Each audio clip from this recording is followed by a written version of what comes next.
Annette, and welcome to another book review. I am very excited to be talking about All the Light We Cannot See by Anthony Doerr today.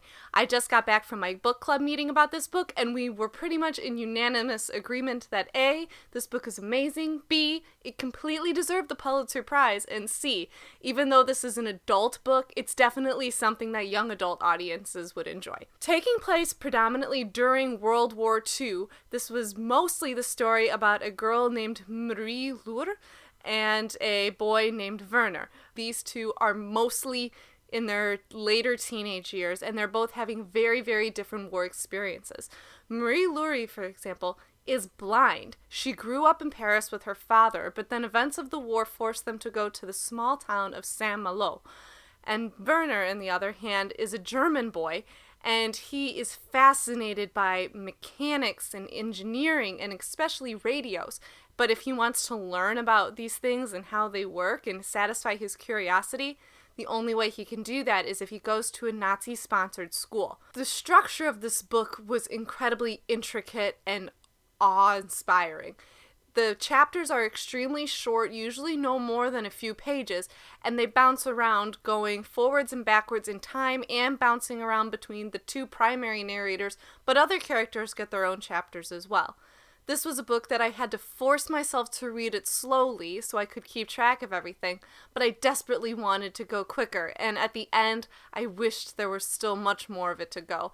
I was completely enraptured in this story. It was making me think about so many different things, about how different war experiences are, how no one joins the fight in a war thinking that they're on the losing side, this German guilt, these French people just trying to survive. There's an element of natural history involved in here too, which completely works its way into the story and balances out Werner's electrical thinking very well.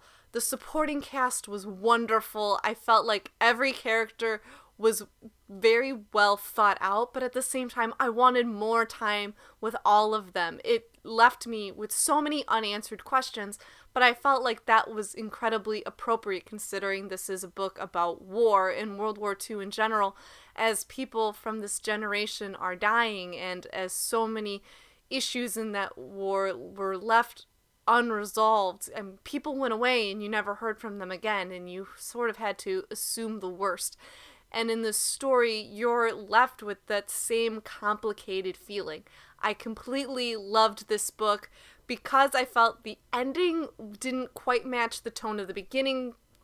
It was something that left me a little disappointed by, but I would absolutely recommend this book to people. I actually already have, and I look forward to probably rereading it in the years to come. I have this feeling that this is one of those books where every time you reread it, you'll get something different out of it, which is the mark of a true classic in my mind. All of my usual links are down below. Comments are always welcome, and that's it for me for now. Take care. Bye! I am currently reading the novel Bellwether Rhapsody. Barely got started, so I don't have much to say on it yet, but if you liked what you saw here today, please like the video and subscribe for more.